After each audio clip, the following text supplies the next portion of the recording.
I'm Dara Mitchell, 29, and about to face my estranged family after 5 long years. Tonight, they're gathering at Maison, one of the most exclusive restaurants in the city, to celebrate my sister Heather's engagement. They've always judged my career choices, dismissed my culinary dreams as beneath our family name. Little do they know how much has changed since I walked away. My stomach knots as I straighten my simple black dress. Sometimes the hardest reservations to make are with your own past. Before I continue my story, let me know where you're watching from in the comments below. Don't forget to like and subscribe if you've ever had to prove your worth to people who should have believed in you from the start. Growing up in Greenwich, Connecticut meant something very specific in my family. The Mitchells weren't just wealthy, we were a legacy. My parents, Margaret and Richard Mitchell, built their identities around status markers, the right address, the right schools, the right professions. Our sprawling colonial home hosted fundraisers where my mother would parade us children around like accessories, her pride directly proportional to how well we fit into her vision of success.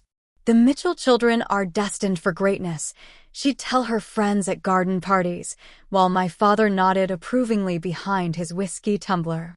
Heather's already set on Yale Law, and Ethan shows such promise in mathematics. He'll make an excellent investment banker. When guests would inevitably turn to me, the middle child, my mother's smile would tighten almost imperceptibly. Dara has creative inclinations. She'll find her way. What she meant was that I was the family disappointment. While Heather excelled at debate club and Ethan won math competitions, I spent hours in our housekeeper Elena's domain, the kitchen. Elena, a warm-hearted woman from Greece, recognized something in me that my parents couldn't: genuine passion. "You have the hands for this work," she'd say as I helped her knead bread dough or precisely dice vegetables. "The way you taste, the way you smell, you understand food in your soul." By 13, I was creating my own recipes. By 16, I was hosting underground dinner parties for my friends when my parents traveled.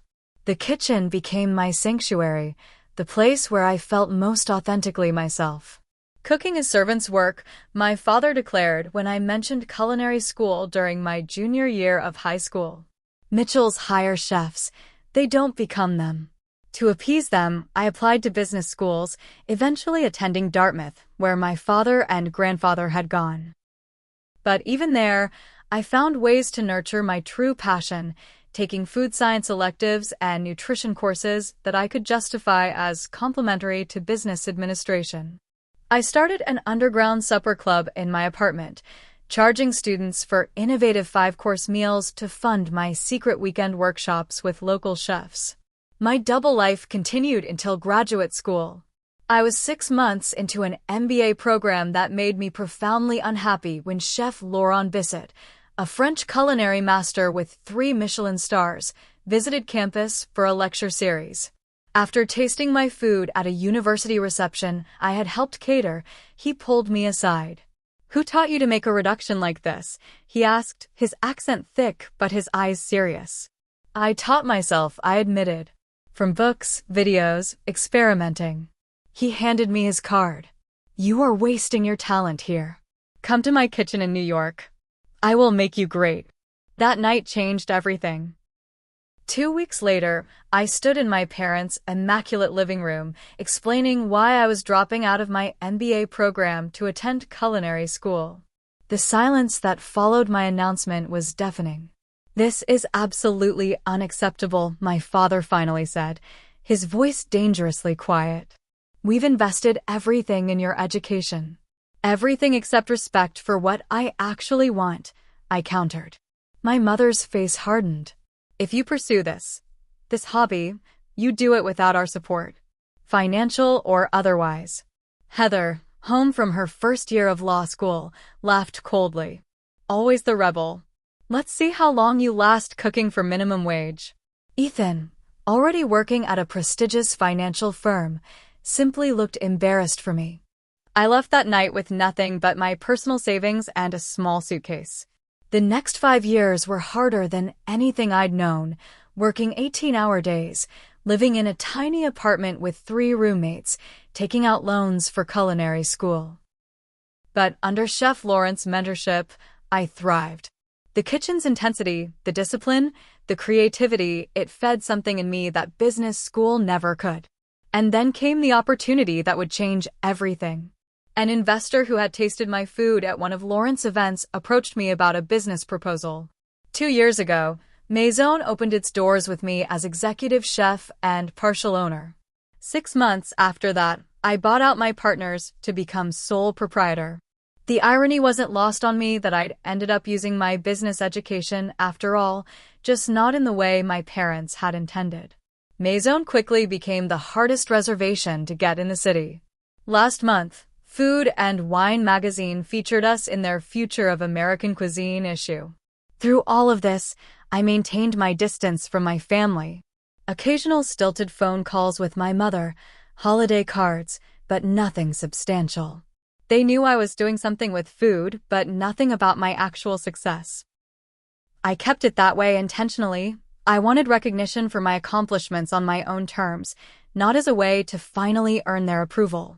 So when the embossed invitation to Heather's engagement dinner arrived at my apartment, I was surprised. Even more shocking was the location, my own restaurant. Of course, they couldn't know it was mine. They probably chose it because it was exclusive and impressive, perfect for showcasing their status. After days of deliberation, I decided to accept. Not to seek validation, but perhaps to finally close a chapter. 5 years of distance had given me perspective. I was secure enough in my success now to face them without crumbling under their judgment. What I hadn't anticipated was how it would feel to watch them dine in my establishment, criticizing the very dishes I had poured my heart into creating.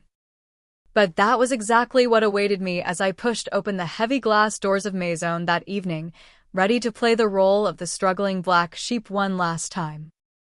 The familiar scent of Maison enveloped me as I stepped through the doors: saffron, reduced wine, the subtle perfume of fresh herbs that I insisted on having delivered twice daily.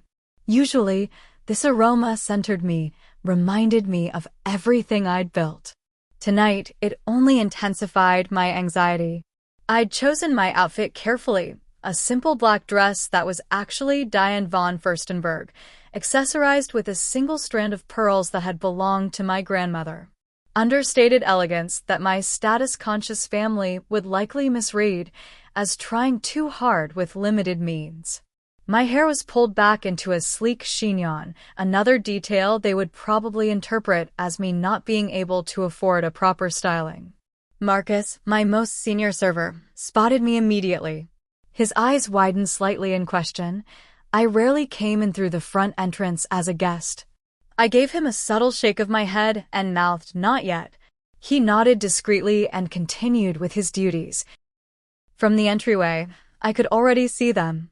They had requested the center table, of course they had, and were arranged like a tableau of affluence. My mother in Chanel, my father examining the wine list with exaggerated concentration, Heather draped in what looked like new season Gucci. Next to her sat a man I didn't recognize, Bradley, presumably, with slicked-back hair and a watch that caught the light every time he moved his wrist. Ethan and his wife Allison completed the picture, both in business attire as though they'd come straight from important meetings. Celeste, my hostess, approached with a warm smile. "Good evening, Ms." She caught herself just in time. "Your party is already seated. May I show you to their table?" "Thank you, Celeste," I murmured, appreciating her discretion. As we approached, my mother noticed me first. Her eyes performed the quick assessment I remembered from childhood. A head-to-toe scan that calculated the approximate value of my appearance and found it wanting. "Dara," she said, rising to air-kiss my cheeks. "You've finally arrived. We were beginning to wonder." "I'm exactly on time, Mother," I replied, checking my watch. 7:30 on the dot. My father stood, giving me a stiff hug that ended with an awkward pat on the back. "You look healthy," he offered, which in Mitchell speak meant I hadn't maintained the borderline unhealthy slenderness prized in our social circle. Heather barely bothered to stand, offering her cheek for me to kiss. "This is Bradley," she announced, as her fiancé rose and extended his hand. His grip was too firm, a power move I recognized from countless business meetings. Princeton undergrad, Wharton MBA, he introduced himself. "Just made junior partner at Goldman. No, nice to meet you," or "I've heard about you." Just credentials and status, the Mitchell family love language. Ethan gave me a more genuine greeting, though his wife Allison's smile seemed strained. I later learned she'd been the one tasked with finding this impressively exclusive restaurant for tonight's dinner, and she was nervous about whether it would meet everyone's standards. "Well," my mother said as I took the last empty seat, "we've already ordered champagne. I hope that's acceptable." I noticed they'd chosen the second most expensive option on our list, showy but not reckless. Typical. Around us, the restaurant hummed with the energy I'd worked so hard to cultivate. The lighting was dim enough for intimacy, but bright enough to appreciate the artful plating of each dish. The sound level perfectly balanced conversation and privacy. The tables were spaced just so, close enough to create energy, far enough apart for discretion. Every detail had been my decision, from the linen weight to the custom-designed chairs that encouraged diners to linger without becoming uncomfortable. I watched the staff's subtle reactions as they realized I was sitting with guests. Jose, our sommelier, caught my eye as he approached with the champagne. The slightest raise of his eyebrow asked if I wanted him to acknowledge me. I gave an imperceptible shake of my head. "Excellent choice," he said to my father instead, presenting the bottle with practiced elegance before beginning to pour. "We're celebrating an engagement," my father announced unnecessarily, clearly hoping for special treatment. "Congratulations," Jose replied smoothly. "Maison is honored to host such a special occasion." "I'm surprised you managed a reservation," I said innocently. "I've heard it's quite difficult." Bradley leaned forward. "I know people," he said with a wink so smug I had to suppress an eye roll. "Called in a favor with a client who's friendly with the management." I bit my tongue. The client was likely Craig Winters, one of our regular investors who occasionally requested tables for business associates. I made a mental note to speak with him about Bradley. "Well, aren't you resourceful?" I murmured, raising my champagne flute. "To Heather and Bradley," my father declared. "A perfect match and a brilliant future." We clinked glasses, and I took a small sip, noting that the champagne was served at the precise temperature I had trained my staff to maintain. "So," my mother began, setting down her glass and fixing me with her attention. "Tell us what you've been up to these past few years. You've been so mysterious." The table's focus shifted to me, 5 pairs of eyes evaluating, ready to judge. "I've been working in food," I said simply. "Learning, growing." Still with that cooking phase, Heather sighed, as though I'd admitted to a regrettable addiction.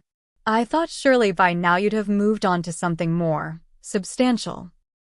"Not everyone can handle the corporate path," Ethan added, managing to make his defense sound like criticism. Bradley looked confused. "What exactly do you do? Line cook?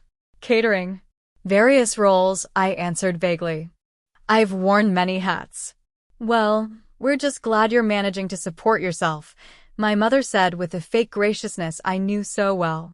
"Though we've always said our door is open if things get too challenging."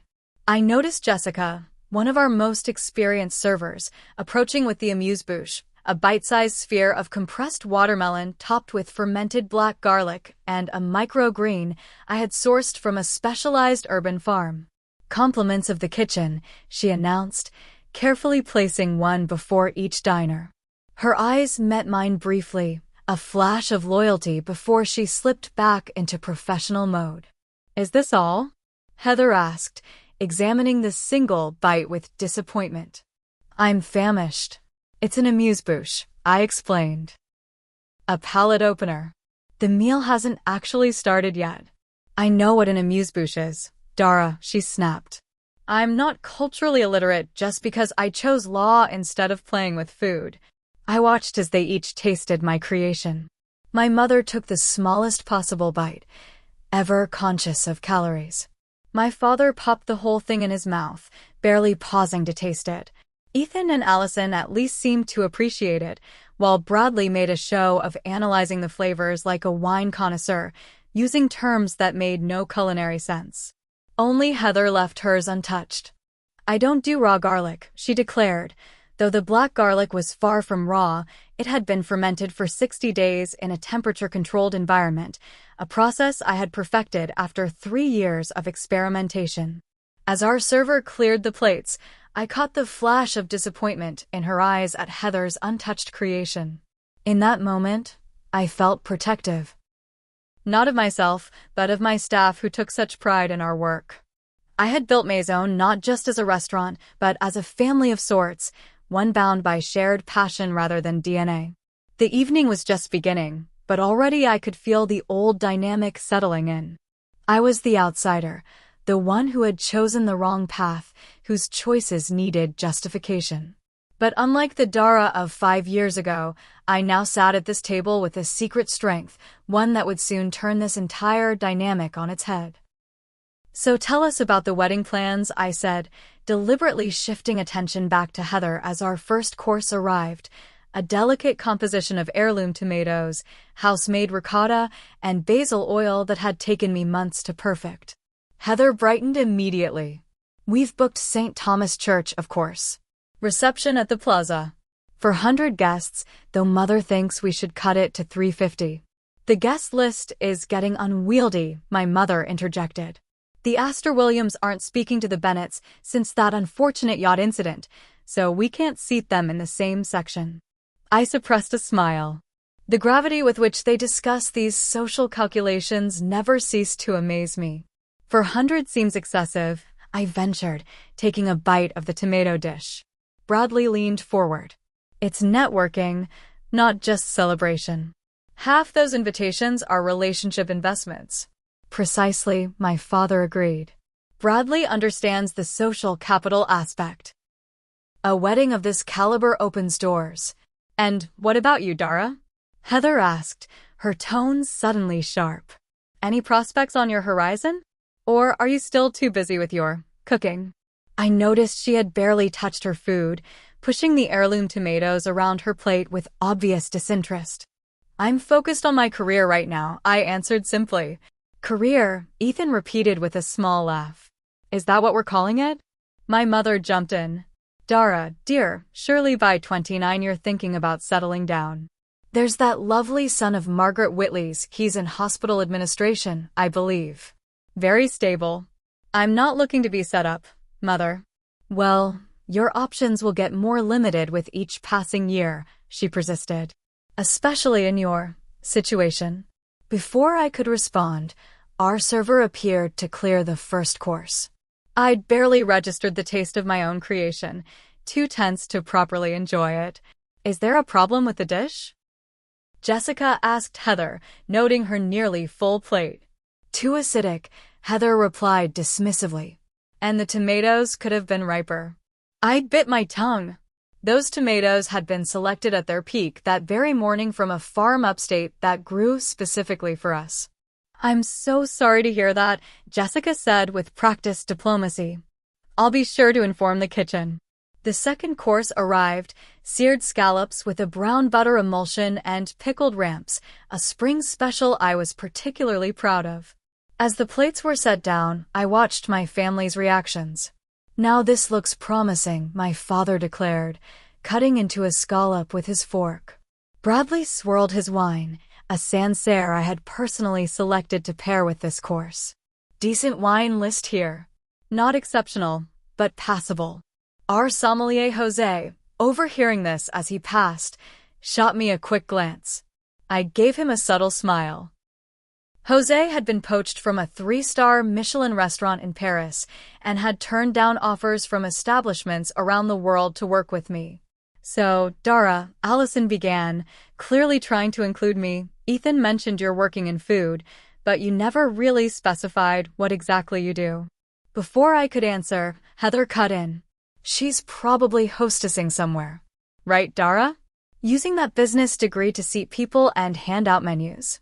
"Actually," I started. "No shame in that," my father interrupted. Everyone has to start somewhere.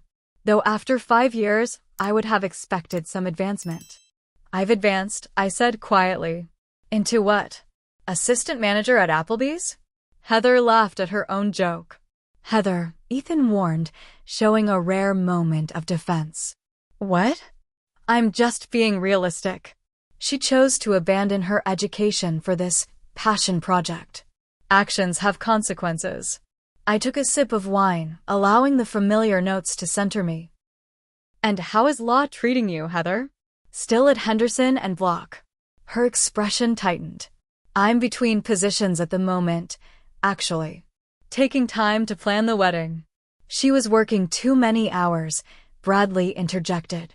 I told her my wife doesn't need to kill herself at some firm. Once we're married, she can do charity work like my mother. I noticed the flash of something, a resentment? Frustration in Heather's eyes before she smoothed her expression back to placid agreement. The third course arrived, a pasta dish featuring hand-rolled tagliatelle with spring peas, pancetta, and mint. One of our signature dishes that had been featured in Food and Wine. The portion size here is ridiculous, my mother commented, looking at the artfully plated pasta. All this expense for 3 bites. It's about quality over quantity, Mother, I replied. The tasting menu is designed to take you through multiple flavors and textures. In my day, restaurants gave you a proper meal for your money, my father grumbled. This nouvelle cuisine nonsense is just a way to charge more for less food. I watched as Bradley cut into his pasta rather than twirling it, breaking the delicate strands I had rolled by hand that morning. So how exactly are you affording a place like this on a food service salary? Heather asked bluntly. This is one of the most expensive restaurants in the city. I felt all eyes turn to me. I manage my finances carefully, I replied. Oh please, Heather scoffed. A dinner here costs more than you probably make in a day. Who are you dating? Is he paying for this? I'm not dating anyone, I said evenly. Then how can you possibly afford this place? She pressed. Are you in debt? Maxing out credit cards to keep up appearances? Heather, Ethan warned again, looking uncomfortable. No, I want to know, she insisted. We all rearranged our schedules for this dinner that she suggested at one of the most exclusive restaurants in the city. Either she's being financially irresponsible or she's not being honest about her situation. The fourth course arrived, a perfectly cooked duck breast with cherry gastrique and farro. Chef Miranda, who ran the kitchen when I wasn't on the line, had executed it flawlessly. This duck is undercooked, Bradley announced after one bite. I looked at his plate. The duck was a perfect medium rare, exactly as it should be. It's meant to be served that way, I explained. Medium rare is the optimal temperature for duck breast. I prefer my meat well done, he declared, motioning for a server. When Jessica approached, he spoke without looking at her. This is raw. Take it back and cook it properly. I saw the flash of annoyance in Jessica's eyes, quickly masked by professional courtesy. Of course, sir. My apologies. As she took his plate, I caught her eye and gave a slight nod. She would know to have the kitchen prepare a new breast rather than ruining the existing one by overcooking it. Really, Dara, my mother said once Jessica had gone, you still haven't answered Heather's question. How are you affording this dinner? The tension at the table was palpable now. I could feel the familiar tightness in my chest, the same feeling I'd had during countless family dinners growing up, the sense of being cornered, judged, and found wanting before I'd even had a chance to speak. But I wasn't that same insecure young woman anymore. I had built something I was proud of, something that was entirely mine. For a moment, I considered revealing everything right then, watching their expressions change as they realized whose restaurant they were sitting in, whose food they had been critiquing so carelessly. Before I could decide, Bradley's overcooked duck returned, now lacking all the tenderness and complexity it had originally possessed. Much better, he declared after one bite, though I could see from across the table that it was now dry and tough. My father signaled for the wine list again. Let's order another bottle. Something more impressive this time. As Jose approached with the leather-bound list, My father made a show of examining it, finally pointing to one of our most expensive options, a Bordeaux priced at over $800. This one should be adequate, he declared. I knew that bottle intimately. I had selected it during a trip to France last year, meeting with the vintner personally. It was spectacular, but completely wrong for the current course and the ones to follow. May I suggest something that might pair better with the remaining dishes? I ventured. My father waved me off. I think I know my wines, Dara. Jose caught my eye, silently asking for direction. I gave him a small nod, let my father have his way. This wasn't the hill to die on. As the evening progressed through the final savory course and into dessert, a deconstructed lemon tart that was one of my personal favorites, the jabs continued. Every dish met with some criticism. Every attempt I made to contribute to the conversation somehow twisted into evidence of my failure. By the time coffee was served, I felt emotionally drained. The double burden of enduring my family's condescension while watching them thoughtlessly critique my life's work was becoming unbearable. Then came the moment I'd been both dreading and anticipating, the check. Marcus approached with the black leather folder containing the bill, placing it discreetly in the center of the table. My father reached for it immediately, a reflex of patriarchal duty, but Bradley intercepted. Please, Richard, allow me, he said, with the practiced smoothness of someone who has turned even generosity into a power move. Consider it my treat to celebrate the occasion. My father made the expected token protest before acquiescing. I watched as Bradley opened the folder, his expression shifting from confident smile to barely concealed shock, as he registered the total. Is there a problem? My father asked, noticing the change. No. Bradley recovered quickly. Just confirming the calculation. I knew exactly what he was looking at. A dinner for 7 with premium wine pairings, special off-menu requests, and that $800 Bordeaux would run well over $3,000. Not outrageous for a restaurant of Maison's caliber, but certainly a statement. He reached for his wallet, extracting a black credit card with deliberate slowness, making sure everyone noticed the exclusive tier. Heather, perhaps sensing his discomfort, chose that moment to circle back to her earlier interrogation. So, Dara, she said, her voice dripping with false sweetness, you never did explain how you're managing to contribute to this extravagant dinner. We wouldn't want you stretching yourself financially on our account. All eyes turned to me again. I could feel the familiar dynamic asserting itself, Heather the successful one, me the struggling disappointment. I can cover my portion, I said simply. Can you, though? She pressed, leaning forward. Because we all know what food service pays. Can you even afford this place? The table fell silent. The question hung in the air, so deliberately insulting that even my parents looked uncomfortable. Heather, my mother murmured, perhaps this isn't. No, I want to know, Heather insisted, eyes locked on mine. We've spent the entire evening pretending that everything's fine, that Dara's choice to throw away her education hasn't left her struggling. I think we deserve some honesty. I felt a hot flush rising from my chest to my face. 5 years of distance, of building my own life and success, and nothing had changed. I was still the family disappointment, still being asked to justify my existence. Bradley, perhaps sensing an opportunity to reassert control after the check shock, joined in. If you need help with your portion, just say so. No shame in that. I don't need help, I said, my voice tight. Then how exactly are you paying for this? Heather demanded. Because a meal here costs more than you probably make in a week. I opened my mouth to respond, to finally reveal everything, when Bradley suddenly frowned at the bill. Wait, there's a mistake here, he announced. They've only charged us for the wines, not the food. He signaled sharply for Marcus. Excuse me, there's an error on our check.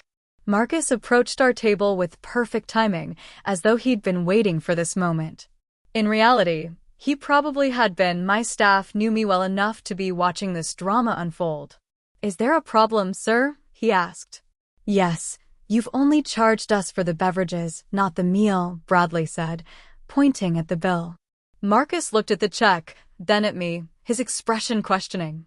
In that moment, I made my decision. The charade had gone on long enough. I gave Marcus a slight nod. "There's no error, sir," Marcus said smoothly. "The dinner portion has been taken care of." "By whom?" my father asked, frowning. Marcus turned to me, his professional demeanor giving way to a warm smile. "Welcome back, Ms. Dara. Your usual table is ready for your meeting with the investors. Would you like me to handle the situation first?" The silence that fell over the table was absolute. 6 pairs of eyes turned to me in various stages of confusion and disbelief. "Thank you, Marcus," I said, my voice steady despite the adrenaline coursing through me. "Yes, please close out Mr. Harrington's beverage tab. The rest is on the house, as usual." "Very good, Ms. Dara," he replied, taking the folder from Bradley's now slack grip. "Chef Miranda mentioned she'd like your opinion on the new spring menu items when you have a moment."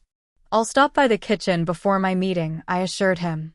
As Marcus departed, I finally looked directly at my family. Their expressions ranged from confusion to shock to the first dawning of understanding. What is happening?" my mother finally managed. I took a deep breath. The moment I had both dreaded and secretly anticipated for 5 years had arrived. "Welcome to Maison," I said simply. "My restaurant." The silence stretched for what felt like an eternity. My father was the first to recover, his expression shifting from confusion to calculation. "Your restaurant," he repeated carefully. "You work here?" "No, father," I clarified, feeling a strange calm settle over me. "I own Maison. I'm the executive chef and sole proprietor." "That's impossible," Heather blurted. "This is one of the most exclusive restaurants in the city. It's been featured in major magazines." "Yes," I agreed. Food and Wine last month, Bon Appetit before that. The New York Times gave us 4 stars in their review last year." Bradley was staring at me as though I'd suddenly started speaking in tongues. But you said you worked in food." "You were vague about everything." "Because I wanted to see how you would treat me if you thought I was struggling," I explained. "And you've all made that abundantly clear tonight." My mother's hand fluttered to her pearls, her go-to gesture when socially destabilized. "Darling, why wouldn't you tell us about this achievement?"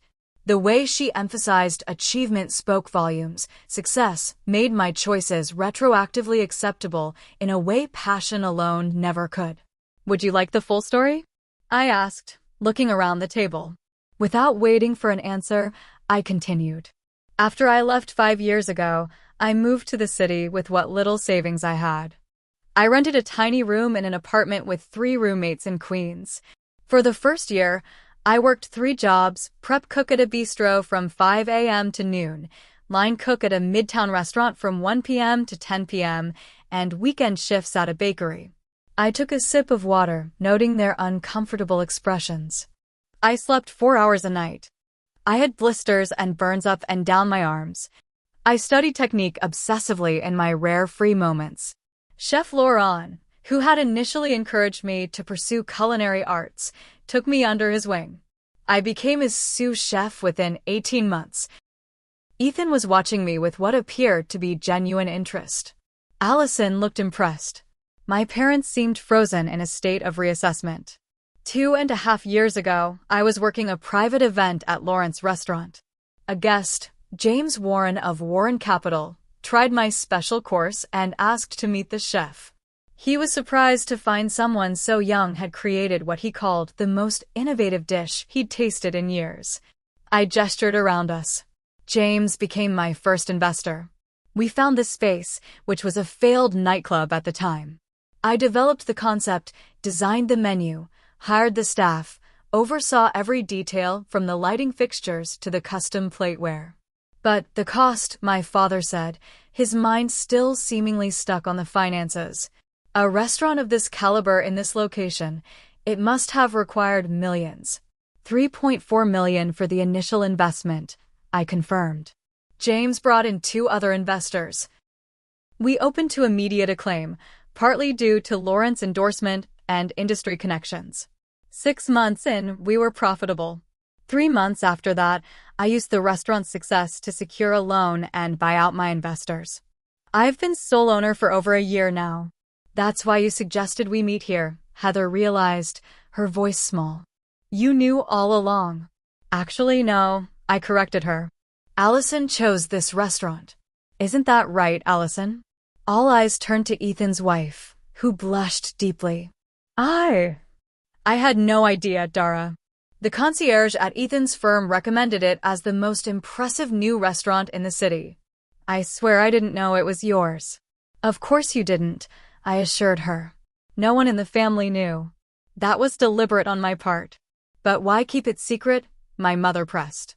We're your family. We would have been proud. I couldn't help the sharp laugh that escaped me. Would you? The same family who called cooking servants work? Who cut me off completely when I chose culinary school? Who, just minutes ago, were making snide comments about my life choices. My father cleared his throat. Now, Dara, that's unfair. We were concerned about your stability, your future. If we'd known you had this kind of business acumen. That's exactly my point, I interrupted. You couldn't respect my passion alone. It only has value to you now that it comes with success and status. At that moment, Chef Miranda approached our table. In her crisp whites with Miranda Torres, chef de cuisine, embroidered on the breast, she made an impressive figure. Sorry to interrupt, Dara, she said, but the Matsuhisa party has arrived for their tasting, and Siva wants to confirm your interview for next week's feature. Also, your publisher called about the cookbook cover design. I nodded. Thank you, Miranda. Please tell them I'll be there shortly.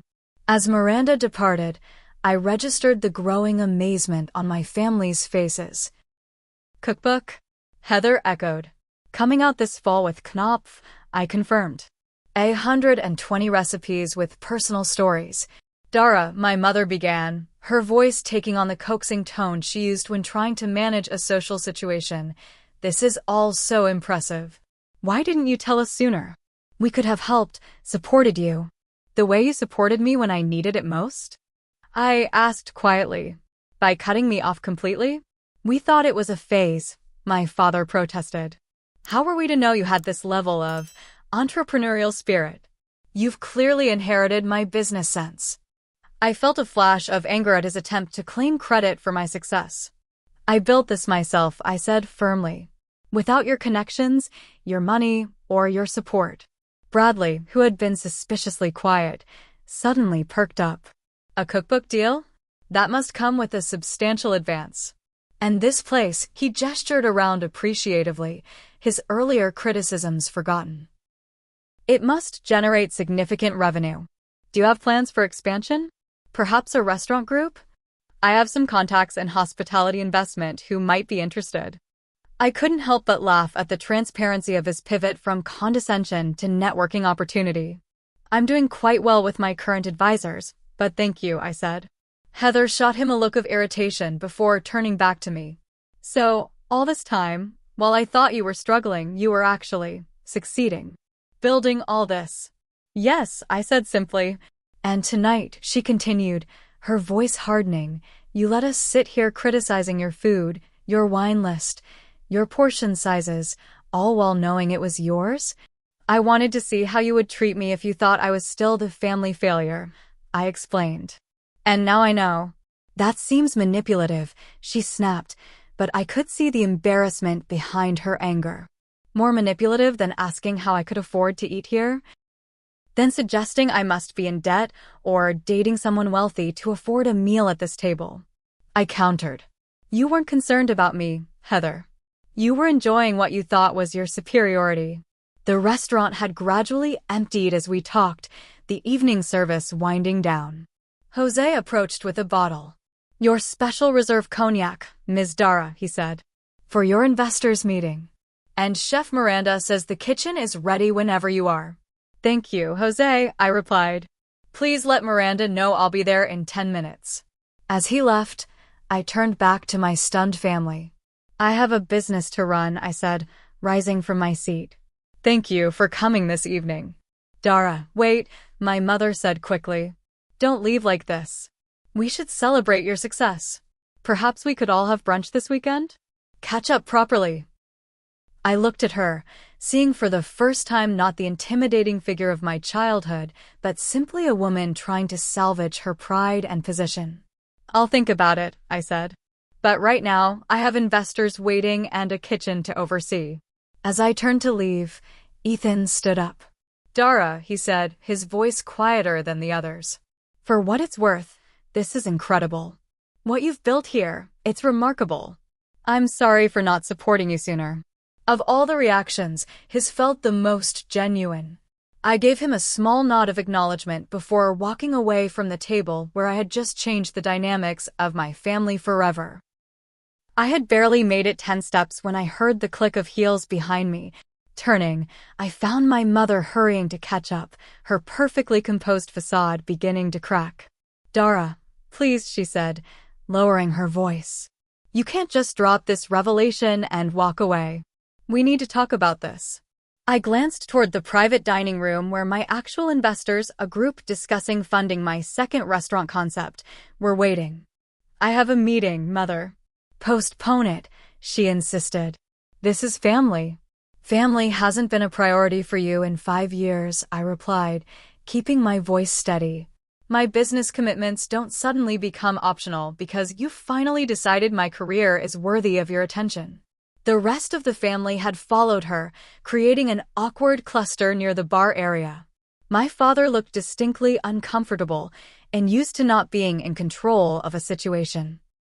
Heather's expression wavered between resentment and something that might have been respect. Perhaps we could continue this conversation tomorrow, my father suggested in his problem-solving business tone. Dinner at our place? We have much to discuss, including how we might help you expand, Bradley added eagerly. My firm specializes in. I don't need your help, I interrupted firmly. I didn't build this place to finally win your approval. I built it because this is what I love, what I'm good at. The fact that it's successful doesn't suddenly make my passion more valid than it was 5 years ago. No one is saying that, darling, my mother backpedaled. We're simply proud of what you've accomplished. Are you proud, Mother? Or are you relieved that my choices no longer embarrass you socially? Her flinch told me I'd hit close to home. That's unfair, my father interjected. We've always wanted what's best for you. No, I corrected him. You wanted what aligned with your vision for me. There's a difference. Miranda appeared at my side, her presence a welcome support. The Haverford group is asking if you'll be joining them soon, she said quietly.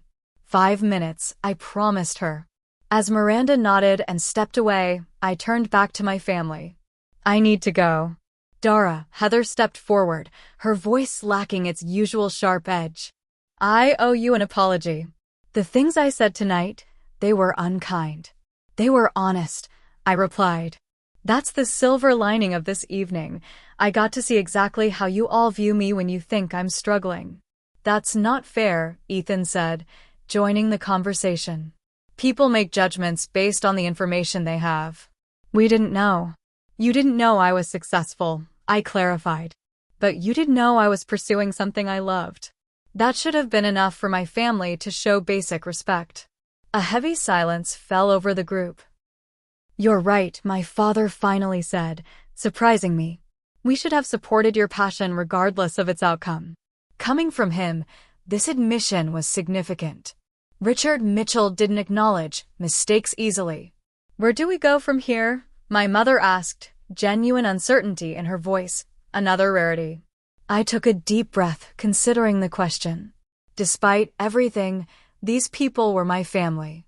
The hurt they'd caused was real, but so was our shared history. Complete estrangement had never been my goal, just enough distance to build my own life without their judgment clouding my decisions. I don't know yet, I answered honestly. But tonight has made one thing clear: if we're going to have any relationship moving forward, it needs to be on different terms. I'm not the family failure seeking redemption. I'm a successful chef and business owner who deserves the same respect you'd give any other professional. Of course, my father agreed quickly. And that means no more comments about my life choices, No more unsolicited career advice and absolutely no attempts to network through my restaurant, I added, with a pointed look at Bradley, who had the grace to look embarrassed. About Heather's wedding, my mother began tentatively. What about it? I asked. We'd still like you to be there, Heather said, her voice softening. As my sister. Not as whatever we thought you were before tonight. I looked at her, trying to see past the years of competition and judgment. Despite everything, there had been good times too, secrets shared as children, supporting each other through our first heartbreaks, inside jokes no one else understood. I'll be there, I promised. Then, after a moment's consideration, I added, and if you'd like, I could host a dinner for the wedding party here at Maison. As my gift. Heather's eyes widened. You would do that? After how we've treated you. You're still my sister, I said simply. But to be clear, this isn't me seeking your approval.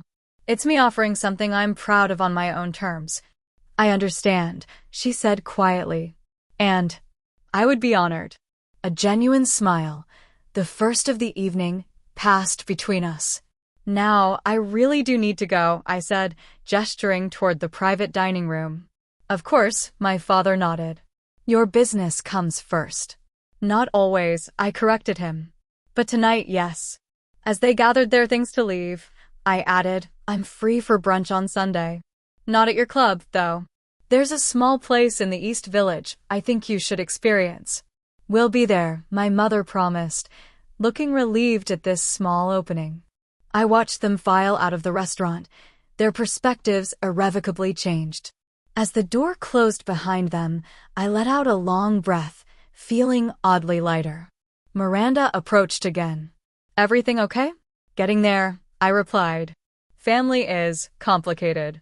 Tell me about it, she laughed. My mother still introduces me as her daughter who works at a restaurant like I'm a teenage waitress at Denny's. I smiled, grateful for her understanding. Let's go talk spring menu. I have some new ideas I'm excited about.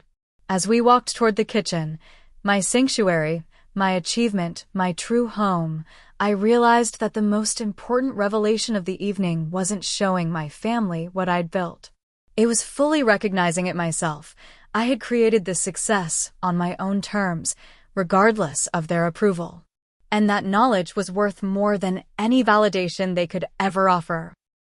2 weeks passed like a whirlwind. Spring menu planning, meetings with my publisher about the cookbook layout, and preliminary discussions about a potential second location kept me gratefully busy. But thoughts of that family dinner remained, surfacing in quiet moments, demanding reflection. Sunday brunch had gone surprisingly well. I'd taken my family to Alma's, a hole-in-the-wall gem run by a former colleague from my early days working the line. My parents had been visibly uncomfortable at first with the mismatched chairs and graffiti-decorated walls, but the food, unpretentious yet masterfully executed, had won them over. I never knew simple eggs could taste like this, my father had admitted, mopping up the last of his shakshuka with homemade sourdough. Small steps. Not a complete transformation, but an opening. Now, sitting at my usual table after closing time, I watched the staff complete their final duties. Jessica was counting the register while humming softly. Marcus and Jose were discussing wine pairings for tomorrow's private event. Miranda had left an hour ago after we'd finalized the spring menu revisions. My phone buzzed with a text from Heather, wedding planning nightmare. Florist just doubled their quote. Any chance you're free for coffee tomorrow? Could use some straight talk from someone who won't just tell me what I want to hear. I smiled slightly at this unexpected request for my opinion. Another small step. I texted back confirming a time and place. The relationship with my family was evolving into something I couldn't have predicted. Not the unconditional embrace I might have once craved, but something potentially more valuable, a measured respect between adults with different values and paths. My mother had called 3 times in the past 2 weeks, her usual formality softening into genuine questions about my work. My father had sent an article about female chefs breaking barriers in the industry. A silent acknowledgement that he was trying to understand my world. Even Ethan had reached out, asking if he could bring his children to see the kitchen sometime. "I want them to know they have options," he'd said. "That success doesn't have to look the same for everyone." These were fragile beginnings, not the dramatic reconciliation of a Hollywood movie. Real healing, I was learning, happens in quiet moments and small gestures, in the gradual rewriting of old patterns. The most significant change, though, wasn't in my family's perception of me, but in how I had finally stopped measuring my worth through their eyes. The validation I had once desperately sought from them now felt strangely unnecessary. I had proven myself not to them, but to myself. This realization had rippled through other areas of my life as well.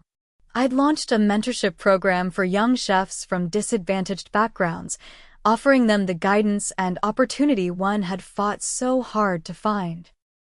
Every Saturday morning, the Maison kitchen transformed into a classroom for 8 aspiring culinary artists who reminded me of my younger self, passionate, determined, in need only of someone who believed in their potential. One of them, Zoe, had shown such promise that I'd offered her an apprenticeship. Watching her confidence grow with each new skill mastered brought a satisfaction different from any professional accolade I'd received. "Chef." Jessica's voice pulled me from my thoughts. "We're all set for closing. Anything else you need before we head out?" "No, thank you," I smiled. "You all did amazing work tonight." As the staff filed out, calling their goodnights, I remained at my table, notebook open to a blank page. I'd been trying to articulate the introduction to my cookbook, struggling to find words that captured my journey. In the quiet of the empty restaurant, I finally began to write. Food has always been my truest language. When words failed, I spoke through flavors. When paths seemed unclear, I followed my palate. The dishes in this book are more than recipes. They're chapters of a life lived in pursuit of authenticity rather than approval. 5 years ago, I stood at a crossroads between expectation and passion. Choosing the latter cost me dearly at first, but ultimately led to the richest feast I could have imagined. Not merely in professional success, but in the discovery that true wealth isn't measured by external validation or material achievement, but by the courage to honor your own voice, even when it speaks in whispers against the shouts of doubt. I set down my pen, the words finally flowing freely. Tomorrow would bring new challenges, a difficult vendor negotiation, Heather's wedding planning drama, finalizing the cookbook introduction. But tonight, in this moment of quiet reflection, I felt a profound sense of peace. The journey hadn't been easy. There had been nights of exhaustion, so complete I'd fallen asleep in kitchen corners during rare breaks. Burns and cuts that left scars still visible on my hands. Moments of doubt so intense I'd questioned everything. But I had persevered, not because I needed to prove my worth to others, but because I couldn't imagine living any other way. In choosing authenticity over approval, I'd found something more valuable than either success or family validation. I'd found myself. Have you ever had to choose between meeting others' expectations and following your own heart? I'd love to hear your stories in the comments below. Don't forget to like this video if it resonated with you, subscribe for more true stories of resilience and triumph, and share with someone who might need a reminder that the most important approval comes from within. Thank you for joining me on this journey, and remember, the most meaningful success is measured not by others' standards, but by the joy and purpose you find along your own path.